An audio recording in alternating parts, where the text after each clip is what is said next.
Olá, pessoal, sejam muitíssimo bem-vindos ao nosso curso de questões. Eu sei que vocês já estavam aí com pressa por curso. A gente está correndo para gravar, deixar tudo redondinho para vocês, tá? O nosso curso de questões de Direito do Trabalho, Processo do Trabalho, hoje a gente vai começar gravando de Direito do Trabalho para vocês. Ele é formatado por temas, então a gente está aqui separando os temas, ok? Sempre focando naqueles temas mais cobrados, tá? As questões mais recentes, obviamente.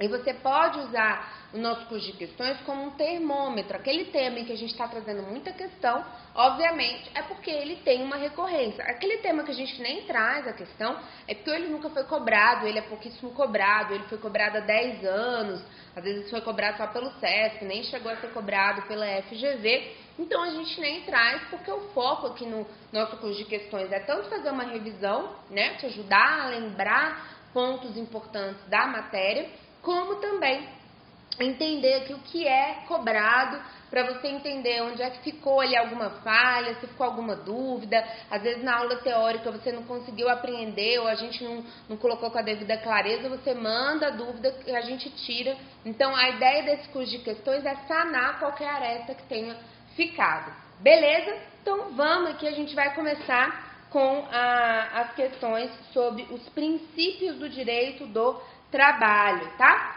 Poucas questões, tá, da OAB sobre princípios do direito do trabalho. A nossa primeira questão é do ano de 2017, do 23º exame. Olha o que diz aí essa primeira questão. Ela fala o seguinte: um grupo econômico é formado pelas sociedades empresárias X, Y e Z. Com a crise econômica que assolou o país, todas as empresas do grupo procuraram formas de reduzir o custo de mão de obra. Para evitar dispensas, a sociedade empresária X acertou a redução de 10% dos salários dos seus empregados por convenção coletiva. Então, aqui, a empresa X, ela acertou essa redução de 10% dos salários por meio de convenção coletiva. A empresa Y, todas do mesmo grupo, lembra lá, tá, pessoal? Grupo econômico tá no artigo 2º, parágrafo 2º da CLT, ok? A empresa Y acertou a mesma redução por meio de acordo. Então, X fez por CCT e Y fez por acordo coletivo de trabalho. E Z fez a mesma redução por acordo individual escrito com os empregados. Então, todas reduziram 10% dos salários de todos os empregados por conta da crise. X fez por CCT, Y por ACT e Z fez por acordo individual. Vamos olhar aqui as hipóteses. Diante da situação retratada e da norma de regência, assinale a afirmativa correta. Letra A. As empresas estão erradas, porque o salário é irredutível conforme previsto na Constituição da República. Errado, pessoal. A Constituição da República, o artigo 7º, tá? Se vocês quiserem anotar aí, o artigo 7º, ele vai colocar lá nos seus incisos que você pode reduzir o salário, sim, mediante negociação coletiva. Então, A está errado. B. Não se pode acertar a redução de salário por acordo coletivo de trabalho, nem por acordo individual, razão pela qual as empresas Y e Z estão erradas. Por acordo coletivo, pessoal, é possível, tá? Então, letra B aí, errado, ok? Letra C. A empresa Z não acertou a redução salarial na forma da lei, tornando-a inválida. É exatamente a letra C a correta, tá, pessoal? A letra C é exatamente a letra correta. Se a gente for lá para o artigo 7º da Constituição, a gente vai ter a seguinte previsão. Lá no artigo 7º da Constituição, no inciso 6º, tá? O inciso 6º da CF, a gente vai ter a previsão de que são direitos dos trabalhadores, dentre outros, que visem as melhorias das suas condições de vida, a irredutibilidade do salário, salvo disposto em CCT ou ACT. Então, só a empresa que errou foi a empresa Z, porque ela fez essa previsão, tá? Por meio de acordo individual. Vamos ver o que está errado na letra D. As reduções salariais em todas as empresas do grupo foram negociadas e, em razão disso, são válidas. Errado, porque na empresa Z você não poderia ter essa previsão por meio de acordo coletivo ou acordo individual. Beleza? Então, aqui é uma questão que fala do princípio da irredutibilidade salarial. Artigo 7º da Constituição, fundamental aí para sua prova, tá, pessoal? Aqui uma prova até mais antiga para vocês verem, vocês perceberem que aqui nem era da FGV ainda, né? Mas eu tô trazendo porque é uma questão que pode aparecer na sua prova, vocês perceberem como princípios são temas assim que não são tão cobrados, tá? Mas vamos responder porque essa questão poderia perfeitamente estar na sua prova.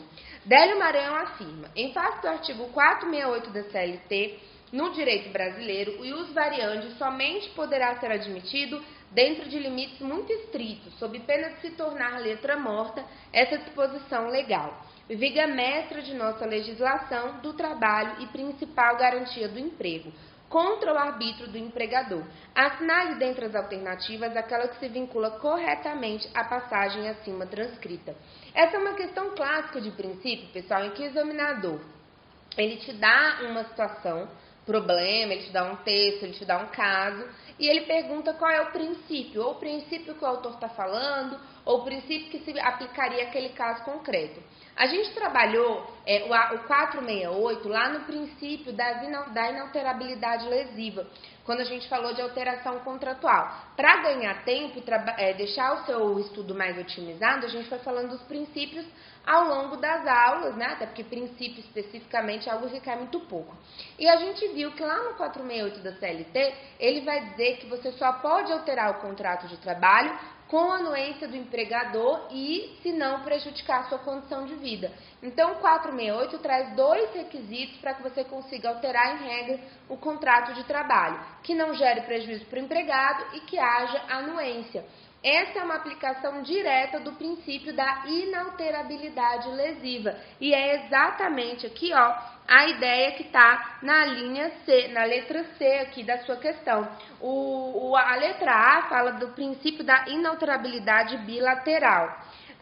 Inalterabilidade absoluta, esses princípios nem existem, tá? O princípio aqui seria o da inalterabilidade unilateral do contrato de trabalho, e você também pode encontrar em prova como inalterabilidade, inclusive ele é mais conhecido como inalterabilidade lesiva, tá? A gente tem esse princípio aqui, letra D fala do princípio da primazia da realidade, tá? Não se aplica aqui o princípio da primazia da realidade também, não seria o caso, ok? Então, questão 2 aí, letra C de casa.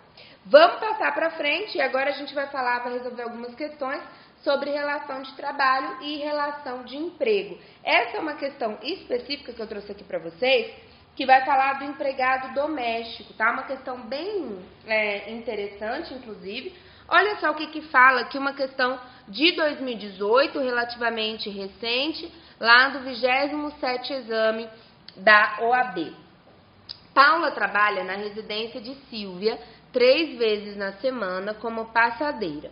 Em geral, comparece às segundas, quartas e sextas, mas, se necessário, mediante comunicação prévia, comparece em outro dia da semana, exceto sábados, domingos e feriados. Então, Paula, ela trabalha 3 vezes por semana. Lembra lá do artigo 1º da Lei Complementar 150 de 2015, que vai trazer os requisitos do trabalho doméstico, ok? E nessa lei vai deixar claro pra gente que a partir depois, mais de 2 dias na semana já gera um vínculo, tá?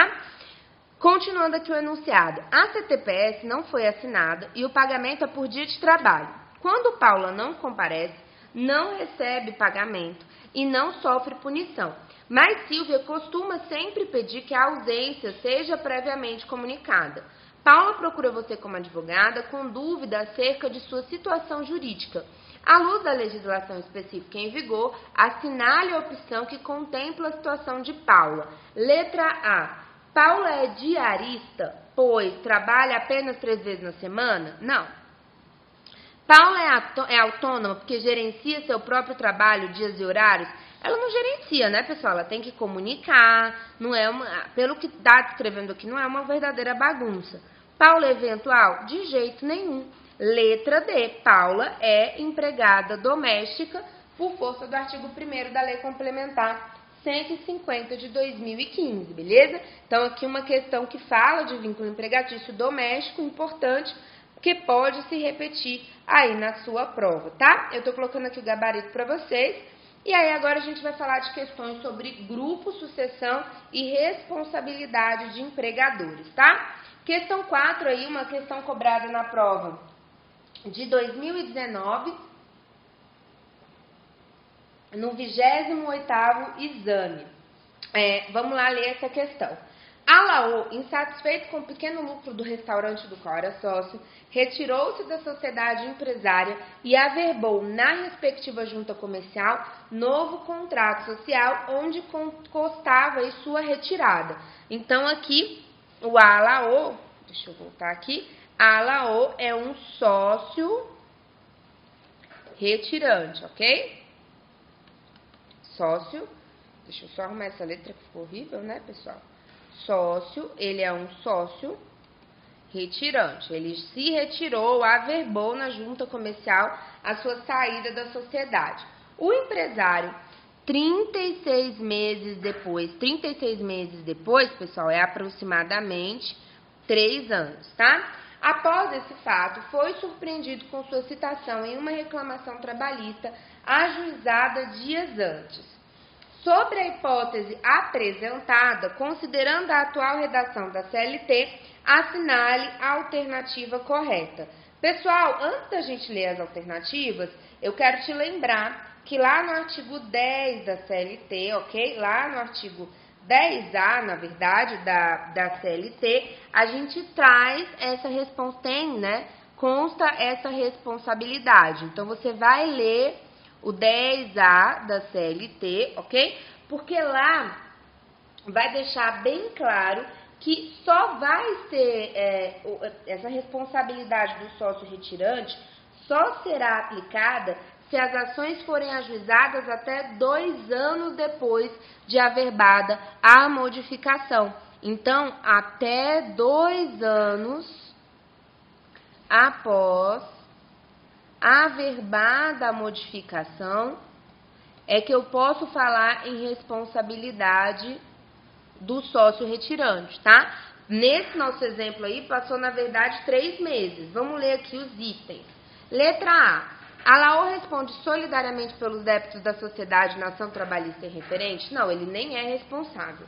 B. Alaô responde subsidiariamente pelos débitos da sociedade na ação trabalhista em referência? Também não. C. Alaô não mais responde na ação trabalhista em referência pelos débitos da sociedade. Questão correta, tá? É letra C, de fato, porque Alaô já tem aqui mais de 3 anos, tá? Em que ele se retirou da sociedade. Tem mais de 2 anos, né? O exemplo dá pra gente aqui algo aproximado a 3 anos. No caso, primeiro responde a empresa devedora, depois os sócios atuais, e em seguida o sócio retirante, que é o caso do Alaô. Essa letra D só seria correta, pessoal, se o Alaô tivesse menos de 2 anos aí da sua retirada, ok? Então, questão 4, letra C de casa, questão muito tranquila, era só você lembrar lá da regrinha do 10A, tá? Questão 5, uma prova de 2017, do 24º exame. Carlos, professor de Educação Física e fisioterapeuta, trabalhou para a Academia Boa Forma S.A., que assinou sua CTPS.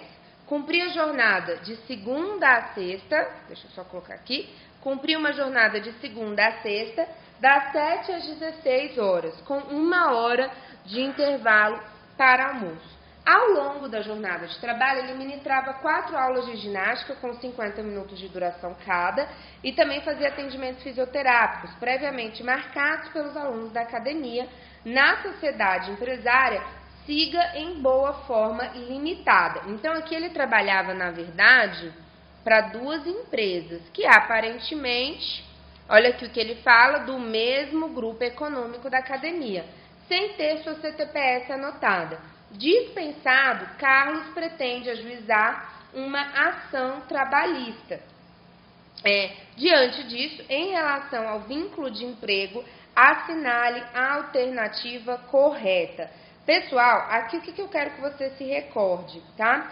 Primeiro, da regra do grupo econômico, que há uma solidariedade, mas você precisa lembrar que a gente tem aqui a regra do empregador único. Se eu presto serviço para mais de uma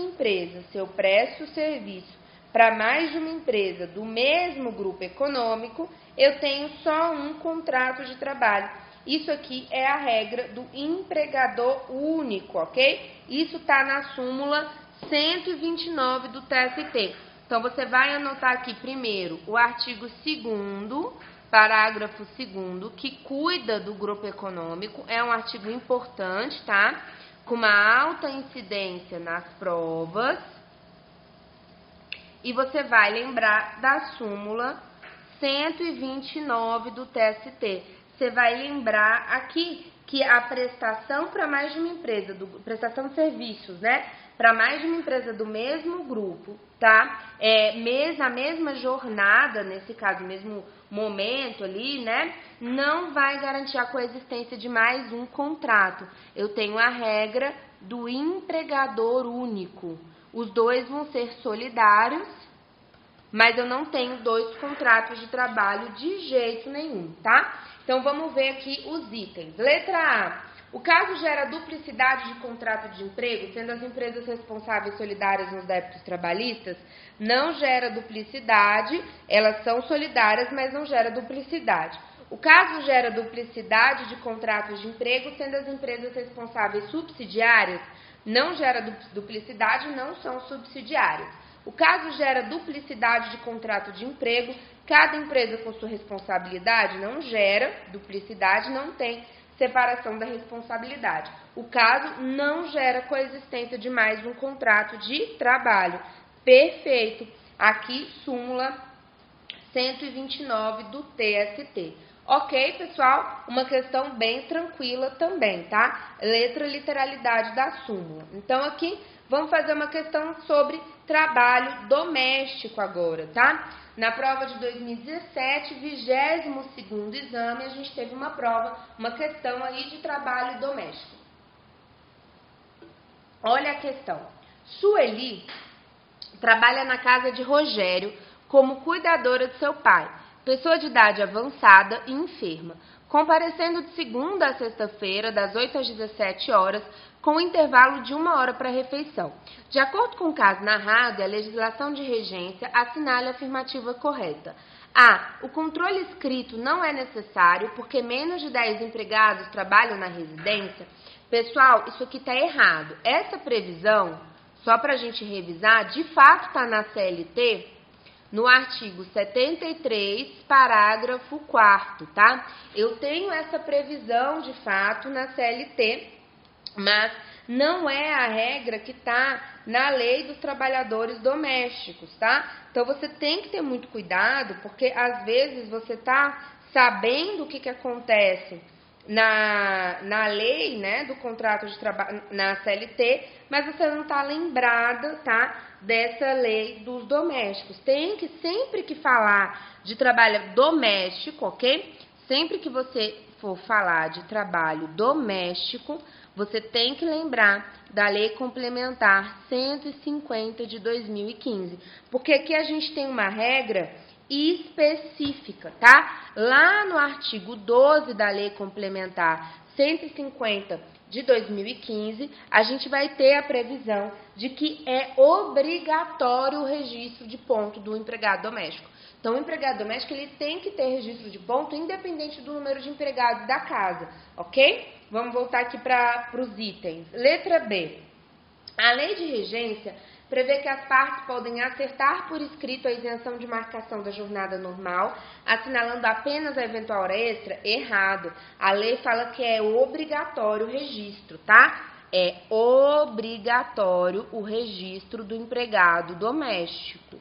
É obrigatório o registro do empregado doméstico. C.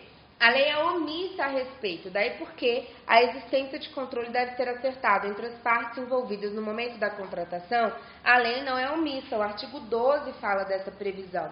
D. Rogério deve, por força de lei, sim, por força do artigo 12 da Lei Complementar 150, manter controle escrito dos horários de entrada e saída da empregada doméstica. Letra D, perfeita e conforme a previsão da Lei das Domésticas, ok? Vamos falar agora de terceirização. Uma prova aí de 2014, FGV, do 13º exame. Olha o que fala aí a questão. A ABC Manutenção e Limpeza manteve contrato de fornecimento de mão de obra de limpeza com Aeroportos Brasileiros, uma empresa pública federal. Por ocasião da ruptura do contrato entre as empresas, Paulo, funcionário da ABC Manutenção e Limpeza e que prestava serviços para aeroportos brasileiros, foi dispensado sem receber as verbas rescisórias. Ajuizou a ação trabalhista em face de ambas as empresas, sendo a empregadora revel. A tomadora de serviços apresentou defesa com robusta documentação, demonstrando a efetiva fiscalização do cumprimento do contrato e de aspectos legais, sendo que o contrato foi cancelado justamente em razão dessa fiscalização. Pessoal, vem aqui comigo para a gente entender um ponto. Quando a gente fala de terceirização, a gente tem a regra geral que está na Lei 6.019/74, ok? Tem uma regra geral na Lei 6.019 e tem também a súmula 331 do TST. A súmula 331 do TST, ela traz, na verdade, o entendimento que foi dado pelo STF no julgamento de uma ação direta de constitucionalidade, a famosa ADC 16. Nessa ADC 16, o STF entendeu que a Fazenda Pública só será responsável subsidiariamente pelas verbas ali da prestadora de serviço, né, quando houver inadimplemento, se não houver fiscalização pela União. Então, seria uma responsabilidade subjetiva. Só se não houver a comprovação que a União, o Estado, o município, ou seja, que a Fazenda Pública, né, que a pessoa ali de direito público, o Estado, de fato, não fiscalizou o contrato, verificou se estava sendo tudo pago, que haveria essa responsabilidade subsidiária. Se houver fiscalização, não haverá responsabilização subsidiária. Isso é uma previsão específica para terceirização na área pública, que está lá na súmula 331, incisos 5 e 6 dessa súmula. E no nosso enunciado, o enunciado deixa muito claro que houve fiscalização. Vem aqui comigo para a tela, olha só. Demonstrando a efetiva fiscalização do cumprimento do contrato e os aspectos legais, sendo certo que o contrato foi cancelado justamente em razão dessa fiscalização, ok? Então, vamos ver aqui os itens. Diante deste caso, assinale a afirmativa correta. A empresa pública federal responde solidariamente por força da terceirização? Não há responsabilidade solidária. Mesmo que ela responder, seria subsidiariamente, tá? B. A empresa pública federal responde subsidiariamente por força da terceirização, haja visto o inadimplemento das obrigações trabalhistas por parte do empregador? Não, tá? Porque que não houve fiscalização, então não vai haver essa responsabilidade subsidiária. C. A empresa pública federal é parte ilegítima para figurar no polo passivo da demanda, porque não tem vínculo de emprego com Paulo? Errado, ela não está respondendo por vínculo, ela estaria respondendo aí de forma subsidiária.